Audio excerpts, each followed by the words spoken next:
बड़ी खबर आईआरजीसी के ठिकानों पर हमले को लेकर है और ये अभी अभी तेहरान के शरियाती में इजराइल के अटैक को लेकर खबर है, जहां हमले के बाद आईआरजीसी के ठिकानों में लगी आग।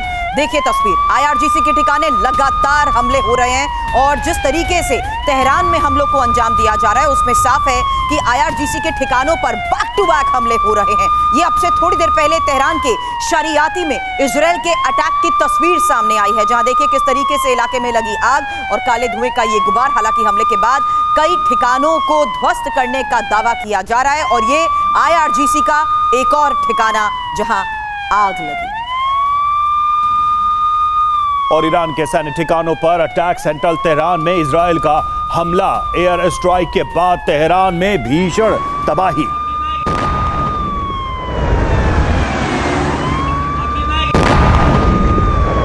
तो तेहरान में हमलों का सिलसिला जारी है और हवाई हमले, ताजा हवाई हमले इजराइल की तरफ से किए गए हैं और उसके बाद भीषण तबाही हुई। देखिए रिहायशी इलाकों में कैसे इस वक्त धुआं उठता दिखाई दे रहा है। कई रिहायशी इलाकों में जबरदस्त तबाही की तस्वीरें भी सामने आ रही हैं।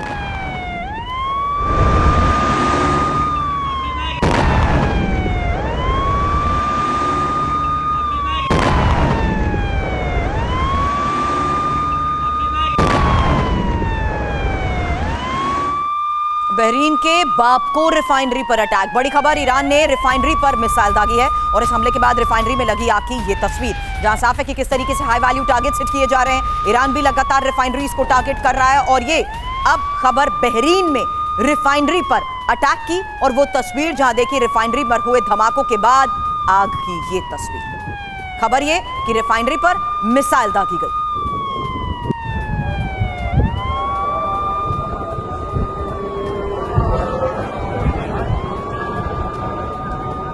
इधर ईरान के कुम में बड़ा हमला हुआ है, बहुत बड़ा हमला बताया जा रहा है। 2 सैन्य ठिकानों पर मिसाइल से यह हमला हुआ। ईरानी सैन्य ठिकाने हमले में तबाह हो गए।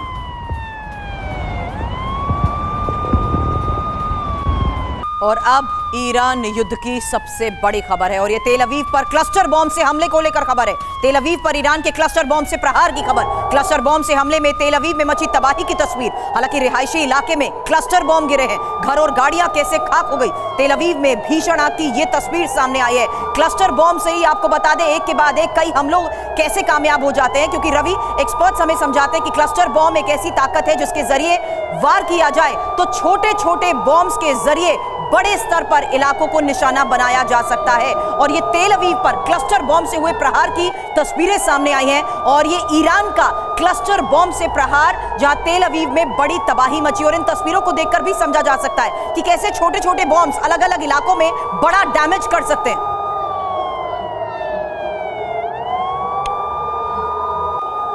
अब जिस तरीके से क्लस्टर बॉम्ब के जरिए वार किया जा रहा है, इस बारे में चर्चा करते हैं defence expert lieutenant colonel general Nitin Kohli sir हमें इस वक्त स्टूडियो में ज्वाइन कर चुके हैं। Naval captain Shyam Kumar sir भी डिफेंस एनालिसिस इस वक्त स्टूडियो में हमारे साथ हैं और साथ ही प्रोफेसर संजय भारद्वाज भी हमारे साथ हैं। सबसे पहले कोहली सर, सवाल आप ही से ये समझना जरूरी है कि आखिर किस तरीके से ईरान ने, नितिन सर, किस तरीके से ईरान ने स्ट्रैटेजी को अपनाते हुए तेल अवीव को टारगेट करने के लिए सीधा क्लस्टर बॉम्ब के जरिए अटैक किए हैं, क्योंकि जाहिर सी बात है क्लस्टर बॉम्ब का इस्तेमाल मतलब बड़े स्तर पर तबाही।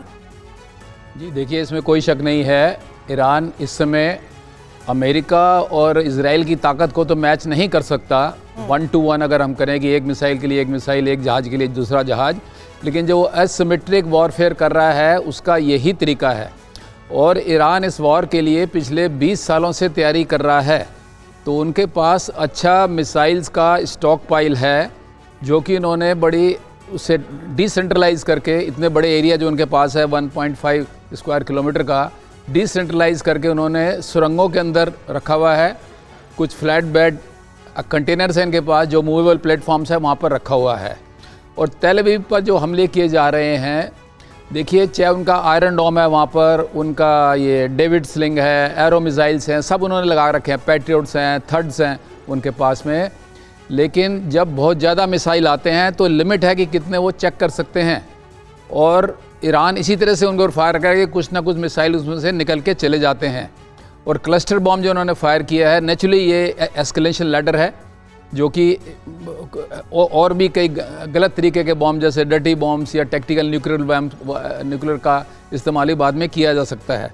इसमें मैं एक बात कहना चाह रहा हूँ, देखिए जून पिछले साल 25 में भी जो हमला हुआ था उस समय भी तेल अवीव पर काफ़ी अटैक हुए थे। इजराइल की सबसे बड़ी वीकनेस ये है कि इनका एरिया बहुत छोटा है, 50 स्क्वायर किलोमीटर, दिल्ली एनसीआर के बराबर एरिया है इनका। सो जब इतने मिसाइल पड़ेंगे तो कुछ ना कुछ इफेक्टिव जरूर होंगे। और तो उस समय भी सीज फायर का एक कारण ये था कि तेल अवीव पर का काफ़ी नुकसान हो चुका था। सो ये इस दिशा में जा रहा है, जो कि एक तो इसमें क्या है कि अमेरिका के पास कोई एंड स्टेट उनके दिमाग में नहीं थी, कोई ढंग की स्ट्रेटजी नहीं थी, और शायद उन्होंने बड़ा अंडर एस्टिमेट किया कि इन दोनों की ईरान जो है बड़ा जल्दी से सरेंडर कर देगा, और जो कि हुआ नहीं है। अगर उनकी, जबकि उनके CIA और मोसाद के एजेंट्स वहां पर बैठे हुए हैं। ये जो सोच के अमेरिका ने वॉर शुरू की थी वैसा नेचर इस वॉर का नहीं दिखाई दे रहा। लेकिन नेतन्याहू का क्या प्रेडिक्शन सही था कि ईरान इतनी बड़ी तैयारी कर चुका है कि वो इजराइल के लिए एक थ्रेट है, क्योंकि इस जंग में ईरान की ताकत कुछ ऐसी ही दिखाई दे रही है। और देखिए ईरान युद्ध की सबसे बड़ी खबर हम आपको दिखाने जा रहे हैं। क्या है वो खबर आपके सामने? हॉर्मुज स्ट्रेट में USS अब्राहम लिंकन पर दूसरा हमला हुआ है। USS अब्राहम लिंकन पर IRGC नौसेना का हमला हुआ है। तो ये अपने आप में, जैसा कि कोहली सर कह रहे थे कि वॉर जो है अब एस्केलेशन की तरफ बढ़ता जा रहा है। चाहे वो क्लस्टर बॉम्ब का यूज हो, चाहे देखिए अब्राहम लिंकन को लगातार इस तरह से टारगेट करने की बात हो। अमेरिका की सेना के लिए अब्राहम लिंकन पर किसी भी तरीके का नुकसान या हमला एक बहुत बड़ी बात है, और ऐसे में अब देखना होगा अमेरिका की तरफ से क्या रिएक्शन होता है। लेकिन यह खबर इस वक्त की बहुत बड़ी खबर है, दूसरी बार हमला हुआ है अब्राहम लिंकन पर। तो तेल अवीव को टारगेट करने के लिए क्लस्टर बॉम्ब का इस्तेमाल, वहीं दूसरी तरफ समुद्र पर वार करने के लिए विमान वाहक युद्धपोत अब्राहम लिंकन पर, और ये 12 घंटे में दूसरा हमला है। आपको बता दें, खातम अल अनबिया केंद्रीय मुख्यालय का यह दावा है कि ओमान सागर में IRGC ने अब्राहम लिंकन को मार भगाया। ये बड़ी खबर है। IRGC ने सीधे ओमान सागर में अब्राहम लिंकन को हिट किया, टारगेट किया, और 12 घंटे में दूसरा हमला USS अब्राहम लिंकन पर। और देखिए ईरानी हमले के बाद अब्राहम लिंकन एयरक्राफ्ट कैरियर पीछे हटा है, डिस्ट्रॉयर के साथ 1000 किलोमीटर पीछे लौटा है। कैरियर पर IRGC की नेवी फोर्स ने अटैक किया।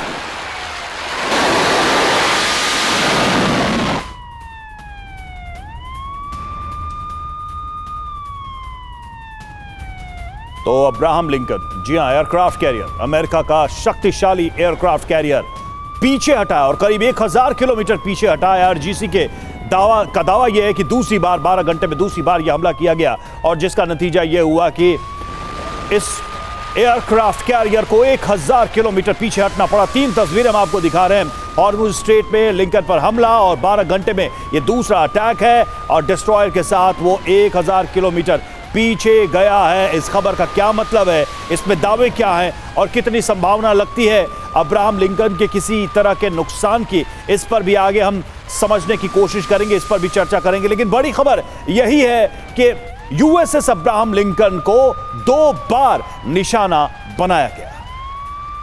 बड़ी खबर रवि आपने दी, और ऐसे में कैप्टन श्याम सर से भी करेंगे सवाल, क्योंकि जो USS अब्राहम लिंकन ईरान के लिए बड़ा खतरा था, उस पर हमले को लेकर बड़े दावे किए जा रहे हैं। फिलहाल खबरों पर एक डिटेल, क्योंकि अमेरिकी युद्धपोत अब्राहम लिंकन पर ही बड़े हमले को लेकर यह खबर है। क्रूज मिसाइल से अब्राहम लिंकन पर हमले का दावा, IRGC ने 2 बार हमले का दावा किया है। क्रूज मिसाइल निशाने पर लगी, यह भी IRGC ने दावा किया। युद्धपोत को बड़ा नुकसान पहुंचा है। साथ ही अमेरिका ने IRGC के दावे को गलत बताया है। IRGC हमले को लेकर झूठ बोल रहा है, ये US का कहना है। आसपास भी नहीं आई ईरानी मिसाइल। हालांकि लिंकन युद्धपोत का एयर डिफेंस मजबूत है और लिंकन को सिर्फ पीछे हटाया गया, ये US की तरफ से कहा गया। लेकिन ईरान का क्या नंबर 1 टारगेट अब्राहम लिंकन अब बन चुका है, क्योंकि जिस तरीके से ईरान अब्राहम लिंकन, जो कि अभी तक ईरान के लिए सबसे बड़ा थ्रेट माना जाता था, न्यूक्लियर पावर्ड है ये, और ऐसे में जो प्रोजेक्शन और जिस तैयारी के साथ उसकी डिप्लॉयमेंट अमेरिका ने की थी, एक्सपर्ट से हमने सवाल किया कि ये ईरान के लिए कितनी बड़ी चिंता हो सकता है।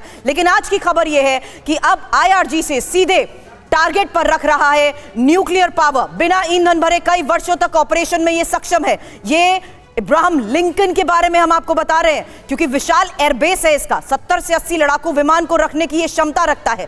तेज रफ्तार है इसकी, करीब 55 किलोमीटर प्रति घंटे की ज्यादा गति। और भारी सुरक्षा की बात करें तो मिसाइल, रडार और आधुनिक डिफेंस सिस्टम इसका है। चलता फिरता सैन्य अड्डा, जहां 5000 से ज्यादा सैनिक और क्रू एक साथ तैनात हो सकते हैं। बिल्कुल सुरभि, और जिस तरीके से ये खबर आ रही है वो अपने आप में एक चिंताएं बढ़ा रही हैं अमेरिका की। कैप्टन शान हमारे साथ जुड़े हुए हैं। सर, पहले तो ये कि हमले को लेकर जो दावा है वो कितना सही प्रतीत होता है कि हमले की वजह से 1000 किलोमीटर अपने आप को पीछे ले गया है इब्राहिम लिंकन, और अगर हमला हुआ है हिट होने की संभावना है क्या, और ये कितना बड़ा एस्केलेशन है इस वॉर में अमेरिका के लिहाज से? धन्यवाद सुरभि, जय Hind, shalom Varuna. Abraham Lincoln अवैध एयरक्राफ्ट कैरियर है।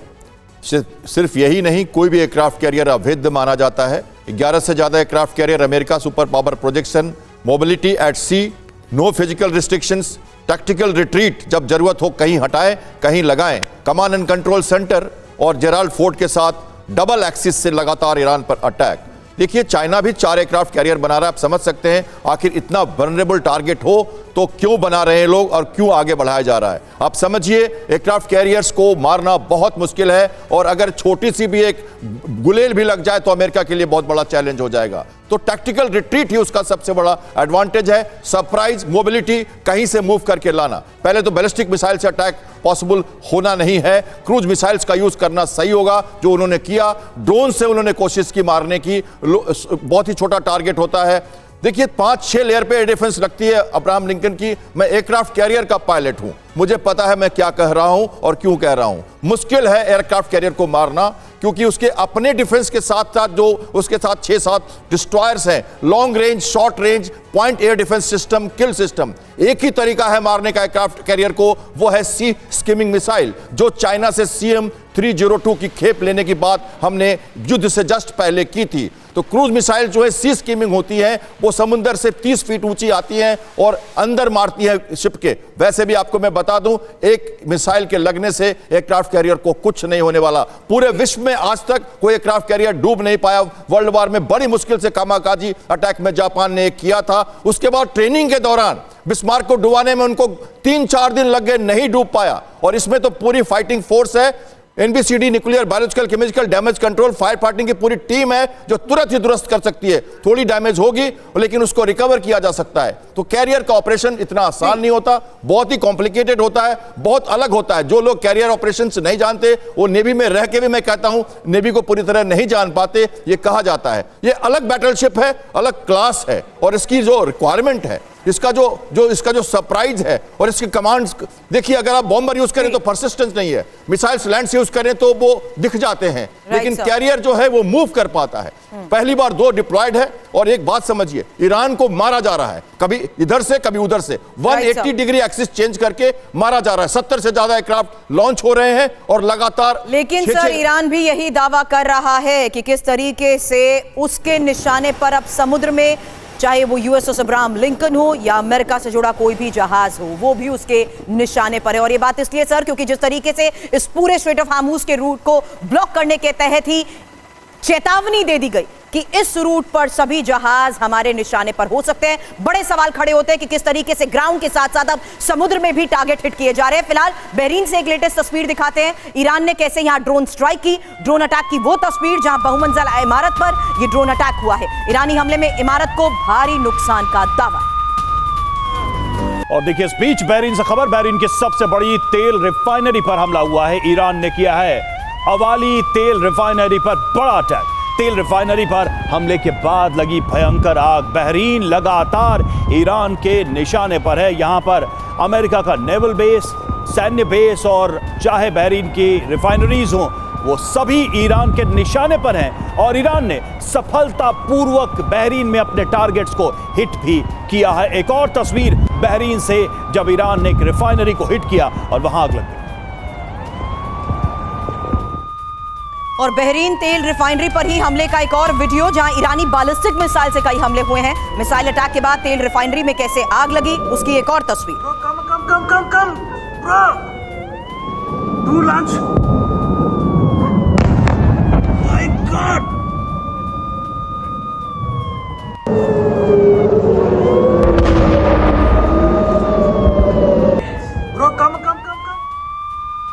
और बहरीन के अटैक पर हमले का नया वीडियो सामने आया है और बापको रिफाइनरी पर ईरान ने अटैक किया है और ईरान ने रिफाइनरी पर मिसाइलें दागी हैं। हमले के बाद रिफाइनरी में आग लग गई। ये देखिए तस्वीरें। बहरीन के ही मामीर में पेट्रोलियम कंपनी पर हमले को लेकर खबर है। आग लगने के बाद इलाके में अफरा तफरी की ये तस्वीर देखिए। कई किलोमीटर दूर से आग की लपटें भी नजर आई। बैलिस्टिक मिसाइल से ईरान ने कैसे इस हमले को अंजाम दिया, उसकी तस्वीर देखिए। और इस हमले के साथ बड़ा सवाल आगे संजय भारद्वाज सर आपसे करेंगे, क्योंकि ईरान जिस स्ट्रैटेजी को अपना रहा है उसमें खबर और सवाल 2 मार्च को भी था, जब हमने देखा किस तरीके से अरामको की सबसे पुरानी रिफाइनरी को हिट किया गया। फारस की खाड़ी में स्थित इस रिफाइनरी को, सबसे पुरानी रिफाइनरी को हिट किया गया। आज बहरीन से भी लगातार तस्वीरें सामने आ रही हैं, जहां न सिर्फ ऑयल रिफाइनरीज बल्कि अब पेट्रोलियम कंपनीज को भी टारगेट किया जा रहा है। यानी रवि, इस स्ट्रैटेजी से साफ है कि चाहे एनर्जी सोर्स हो या तेल उत्पादन जो कंपनियां निर्यात करती हैं, उन्हें अब ईरान हर स्तर पर गल्फ में टारगेट पर रख रहा है। बिल्कुल, ये सबसे कमजोर नब्ज है गल्फ कंट्रीज की और उस पर ही ईरान हमले कर रहा है। और देखिए, कुवैत में 2 घंटे से लगातार हमले जारी हैं, ये भी खबर सामने आ रही है। 212 मिसाइल, 394 ड्रोन से अटैक जारी है। जवाबी कार्रवाई में अधिकतर हमले नाकाम करने का दावा भी किया गया है। हमले में 67 कुवैती जवान भी घायल हुए हैं। लगातार एयर सायरन बजने से कुवैती लोग दहशत में हैं, तो कुवैत के ऊपर भी ईरान की मिसाइलों का कहर देखने को मिल रहा है। वहीं बैरूत में लगातार इजरायली हमले जारी हैं। अब आपको बता दें 10 एयर स्ट्राइक से कैसे बैरूत दहल गया। दक्षिणी लेबनान में हरात हरेक में ये अटैक है, जहां इजरायली हमले में बैरूत में कैसे देर रात भारी तबाही मची, उसकी तस्वीर देखिए। और इधर ईरानी वॉरशिप डुबोने पर अमेरिका का बयान भी आ चुका है। एयरक्राफ्ट कैरियर ईरानी बेड़े में सबसे नया था। वॉरशिप से ड्रोन हमले कर रहा था ईरान। ईरानी वॉरशिप का वीडियो भी जारी किया। वहीं जंग के बीच डोनाल्ड ट्रंप का अब बड़ा बयान, अमेरिका पर हमला कर सकता है ईरान। जब जंग होगी तो कुछ लोग मरते हैं। अमेरिकी हमले को लेकर चिंतित हैं डोनाल्ड ट्रंप का ये बयान। और जंग के बीच डोनाल्ड ट्रंप का ये एक बहुत बड़ा बयान, सुनिए क्या कहा। और इस बीच राष्ट्रपति ट्रंप ने ईरान के लोगों को संदेश भी दिया है। ईरानी जनता को अपना देश वापस लेना चाहिए, ये ट्रंप ने कहा है। वहीं एक और सबसे बड़ी खबर, एक और सबसे बड़ा बयान, राष्ट्रपति ट्रंप का बड़ा बयान, अमेरिका तय करेगा ईरान का नेता। ईरान के ज्यादातर मिसाइल लॉन्चर तबाह कर दिए गए हैं। ईरान के नेता समझौता करना चाहते हैं। और ट्रंप ने ईरानी सुरक्षा बलों को धमकी दी, कहा हथियार डाल दें नहीं तो मौत तय है। ईरानी राजनयिकों को पद छोड़ने को कहा, देश छोड़कर शरण मांगे ईरानी राजनयिक, ये ट्रंप ने कहा है। संजय सर, युद्ध का ये 7वां दिन है और ईरान के कमांडर्स को ट्रंप का ये सरेंडर संदेश समझाइएगा जरूर, उससे पहले ये इंफॉर्मेशन, क्योंकि ईरानी अधिकारी तुरंत सत्ता छोड़ दें। ईरान में नई सरकार चाहता है यूएस, और ईरानी सरकार को कमजोर करना, साथ ही साथ आने पर सुरक्षा और समर्थन की बात कही, नया और बेहतर ईरान बनाने की भी बात कही। संजय भारद्वाज सर। देखिए, पहली बात तो कि ईरानी अधिकारी और जो नेता जो कह रहे हैं हम डायलॉग कर रहे हैं और डायलॉग करना चाहते हैं, तो बचे कौन है? अपेक्स लेवल पे तो आपने उनको ख़त्म कर दिया। देखिए, अमेरिका को 2 लड़ाई लड़नी है। एक तो जो एयर कैंपेन के माध्यम से जो लड़ाई लड़ रहे हैं उसमें निश्चित रूप से उनकी जीत होगी और कोई किसी तरीके का बराबरी नहीं है। जैसे कि कॉली साहब ने कहा कि एसिमेट्रिक वॉरफेयर है और जिस स्तर तक ईरान डैमेज कर सकता है अमेरिकन बेसिस को और जो एनर्जी बेसिस हैं उनको डैमेज कर सकता है। लेकिन जो असली लड़ाई होगी, जो अमेरिका को लड़नी है, जो सत्ता बदलने का एक सपना देख देगी, पार्शियली अमेरिका को जीत हासिल हुई है, लेकिन पूरी तरह जब तक कि बूट्स ऑन ग्राउंड नहीं होंगे तब तक वो नहीं हो पाता। देखिए, ईरान एक बहुत पुराना देश है, 16वीं शताब्दी से एक कंसोलिडेटेड वही देश आज है और बहुत ही यूनिपोलर सिस्टम ईरान में रहा, एक स्ट्रॉन्ग स्टेट रहा है। अमेरिका को उसको फतेह करना बहुत मुश्किल काम है। दूसरी लड़ाई जो ईरान जो कर रहा है उसका 2 साफ मकसद है कि एक तो रीजनल, एक तरीके से कि मैं सफ़र कर रहा हूँ उसका इम्पैक्ट पूरे रीजन पे हो, तो जो एनर्जी बेसिस हैं कि मेरी एनर्जी सप्लाई में अगर रुकावट आ रही है तो एनर्जी जो भी इंफ्रास्ट्रक्चर्स हैं जो अरबियन वर्ल्ड में, चाहे बहरीन हैं, जो इन पे अटैक कर रहे हैं, तो उनको इस युद्ध में एक तरीके से डायरेक्टली और इनडायरेक्टली पार्टी बना रहे हैं। इसका ये यहाँ तक ही नहीं रुक रहा, इसको बेसिकली अंतर्राष्ट्रीय प्रभाव भी इसका डालना चाहते हैं कि जो एनर्जी सप्लाई है वो किसी भी कंट्रीज में हो तो वो कांस्टेंट एनर्जी और अनइंटरप्टेड एनर्जी सप्लाई होगा तो देश पे दुनिया पे कोई फ़र्क नहीं पड़ेगा। तो ये भी ईरान चाहता है कि इसका प्रभाव ना केवल क्षेत्रीय हो, इसका अंतर्राष्ट्रीय प्रभाव भी हो, ताकि एक दबाव पड़े कि अमेरिका को रोका जाए कि ईरान पे जो अटैक हो रहा है उसको आप बंद कीजिए, नेगोशिएट कीजिए। बिल्कुल। लेकिन ये बात पक्का है कि अमेरिका पार्शियली सक्सेस हुआ है और जो ईरान का न्यूक्लियर प्रोग्राम है उसको ख़त्म कर देगा, लेकिन रिजीम चेंज का मुझे नहीं लगता कि बहुत कुछ हद तक वो सफल हो पाएंगे। आप ये देखिए, उसके लिए सर सबसे बड़ी चुनौती यही है कि जमीन पर उतरना पड़ेगा और ईरान तो इंतजार ही कर रहा है कि बूट्स ऑन ग्राउंड अमेरिका आए और फिर सामने सामने से जमीन पर सैनिकों का मुकाबला हो, जो कि अमेरिका के लिए, ट्रंप के लिए बहुत महंगा साबित हो सकता है। क्या यह होगा, यह सबसे बड़ा सवाल है। और तेहरान में इजराइल यूएस का बड़ा अटैक हुआ है। एयर स्ट्राइक के बाद भीषण तबाही हुई है। हमले के बाद धुएं का गुबार उठता हुआ शहर के अलग अलग हिस्सों से दिखाई दे रहा है। ये देखिए, ये तस्वीरें सामने आई हैं हमले के बाद से, और किस तरह से ये पूरा इलाका इन धमाकों से थर्रा उठा है। वहीं ईरान ने अब फाइटर जेट को मार गिराया। बड़ी खबर बता दें, IRGC ने जारी किया है मार गिराने का वीडियो। इजरायली फाइटर जेट को मार गिराने का दावा किया गया।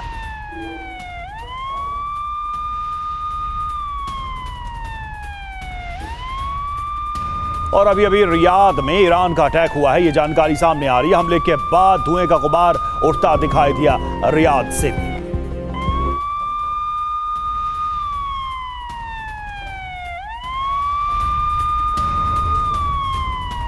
अगली बड़ी खबर, अभी अभी IRGC का बड़ा दावा, जहां इराक के इरबिल में अमेरिकी बेस पर हमला हुआ है और ड्रोन से इरबिल में ईरान ने इस हमले को अंजाम दिया।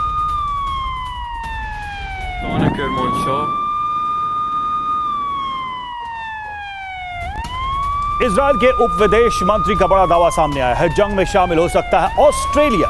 ईरान के खिलाफ हमले में शामिल होगा ऑस्ट्रेलिया, ये दावा सामने आया है। वहीं ईरान के विदेश मंत्री अब्बास अराक्ची ने भी बड़ा बयान दिया। युद्ध में चीन और रूस की मदद मिलने का भरोसा, उन्होंने हमेशा हमारी मदद की है। अराक्ची का यह बयान, एक इंटरव्यू में अराक्ची ने मदद के ये संकेत दिए हैं। हालांकि युद्ध के बीच में टिप्पणी करने से इनकार भी किया।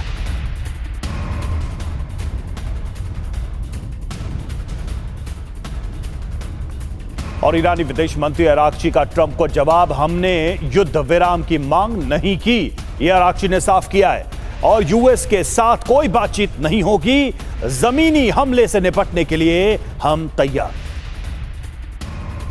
अब ईरान के विदेश मंत्री अब्बास अराक्ची ने अमेरिका को धमकी दी है। हम अमेरिका के ग्राउंड ऑपरेशन का इंतजार कर रहे हैं, जिस बात का अभी आपने थोड़ी देर पहले रवि जिक्र भी किया। हालांकि ईरान को अमेरिकी अटैक का कोई डर नहीं है। तो ये जवाब आपने सुना और साफ साफ अराक्ची ने कहा कि हम तो इंतजार कर रहे हैं उनके हमारी जमीन पर उतरने का। कोहली सर, ये एक बहुत बड़ा क्या ट्रैप है अमेरिका के लिए, ट्रंप के लिए, क्योंकि जमीन पर आकर IRGC और ईरान की सेना से सीधे जंग करना मतलब एक लंबी लड़ाई में खुद को उलझाना।